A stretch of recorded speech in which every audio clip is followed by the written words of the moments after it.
What's up, everyone? It's Russo. I hope everyone is doing well. Please follow my Instagram at RussoLifts. Just in case something happens to this YouTube channel, you can follow, message, and you can watch my daily story content on Instagram. I'll see you there.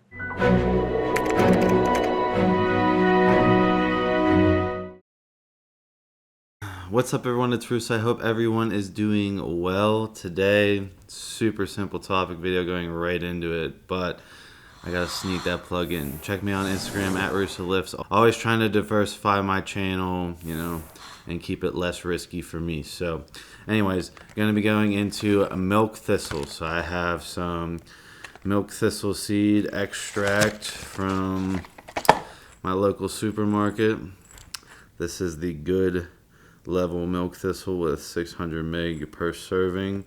But yeah, I'm gonna be going into milk thistle. So when it comes to liver health, right, what I personally like to use is anywhere from 1 to 5 grams of N-acetylcysteine a day, NAC, and that is a precursor to glutathione. I'll have Dante throw up the science.bio plug. That is still a good place to get NAC. And they have the evolution of NAC on there as well. They have the concentrated evolution of NAC, but that's what I normally go with to keep my liver enzymes under control. And for those liver enzymes, what are you looking at? So every time you pull your bloods, especially after any oral cycle, SARMs, steroids, anything oral, doesn't matter. I would always be looking at your ALT and AST.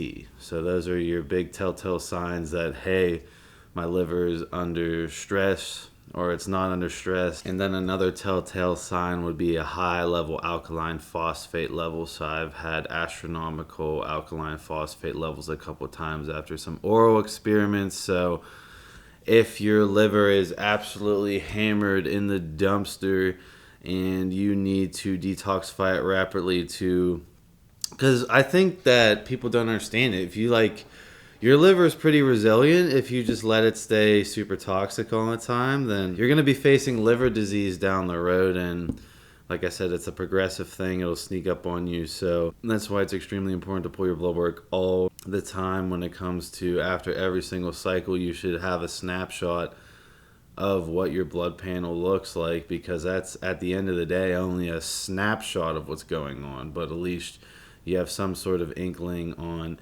what mitigating factors you need to implement to fix the biomarkers that you fucked up during the cycle. So I would recommend TUDCA. So TUDCA is super expensive, and it's probably one of the most expensive natural ancillary products ever. Actual TUDCA, right? There's a lot of fake TUDCA on the market. I'll have Dante throw up the video I did with Russ discussing fake TUDCA.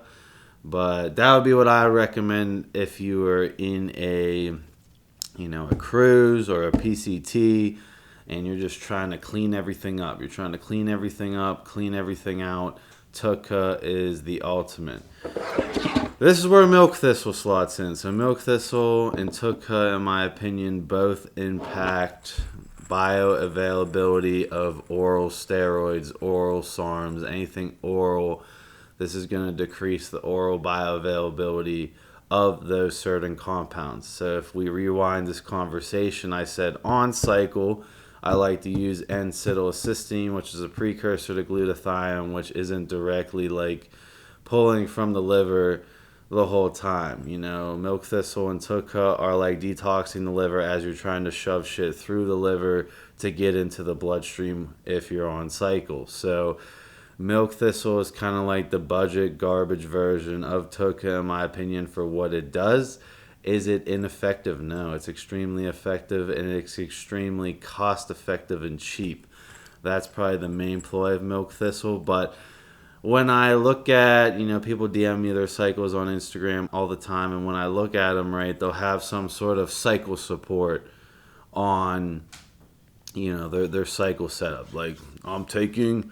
It's normally the guy, the Dante in the fucking supplement store who's trying to get a commission. And he's like, oh, well, you should take an on-cycle support with your pro hormones. And then they recommend some bullshit milk thistle supplement. I would save that until after the cycle. Otherwise, you're inhibiting the gains of the cycle. You're stopping the actual androgen from getting into the bloodstream by using something like milk thistle. But milk thistle still works. Am I a fan of it? No. Do I use it that much? Not really. I really do not. I normally use TUDCA if I'm in a cruise, cleaning out, resensitizing my androgen receptors and all that jazz.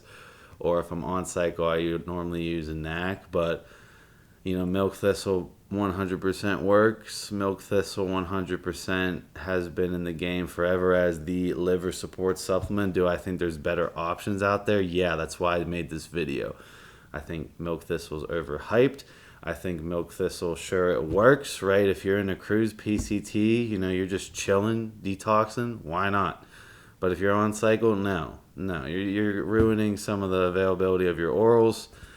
And if you're coming off cycle and your liver enzymes are fucked up to a point where you're like, ugh, why don't you just actually spend the money on legitimate real TUDCA and know that your liver is fully flushed out, right? I'm not saying milk thistle can't get it done. I'm just saying, why not just spend the extra money, have the peace of mind, and have the most powerful liver detoxifier working. Not that milk thistle isn't strong. I just think TUDCA. I've seen miraculous recoveries with TUDCA. Oh my God, I took Winstrol for 4 or 5 months straight. My liver's about to croak. 3 bottles of TUDCA, and all the numbers are within reference range. It's crazy. I'm not saying you couldn't do it with milk thistle. I'm just saying, if it's that fucked up, why are you using cheap ass milk thistle? Why don't you just spend the $80 on some quality TUDCA and detoxify your liver? But I think the main thing I wanted to get across is that don't be using this on cycle. Don't be using milk thistle on cycle. It just impacts oral bioavailability, and I will have Dante link something down below that proves that. But I know all the gurus tell me never to use milk thistle on cycle, so please don't use NAC on cycle. NAC's great. I love NAC. NAC's amazing. 1 to 5 grams a day. NAC has been studied in alcoholism, ER visits. So when someone's suffering from alcoholism in the ER, they've administered NAC, and it's that significant in a medicinal setting, a professional medicinal setting, to offset fatty liver disease, to reverse the effects of alcoholism, right? NAC is no joke, and TUDCA is absolutely no joke either. Milk thistle slots in as that cheap alternative. For me, milk thistle is always I just flew across the country, my fucking liver hurts, I did a bunch of orals. I'm going to go to any supermarket and be able to get some very high dosage milk thistle, if nothing's open at that time. I've done that a couple times with milk thistle. Other than that, I wish I had TUDCA on hand. I wish I had NAC on hand. But that is just a little bit about milk thistle. Not throwing it completely under the bus because it's super effective at what it does. I just think there's better options out there and that people need to move on and evolve. I will see you guys in my next one.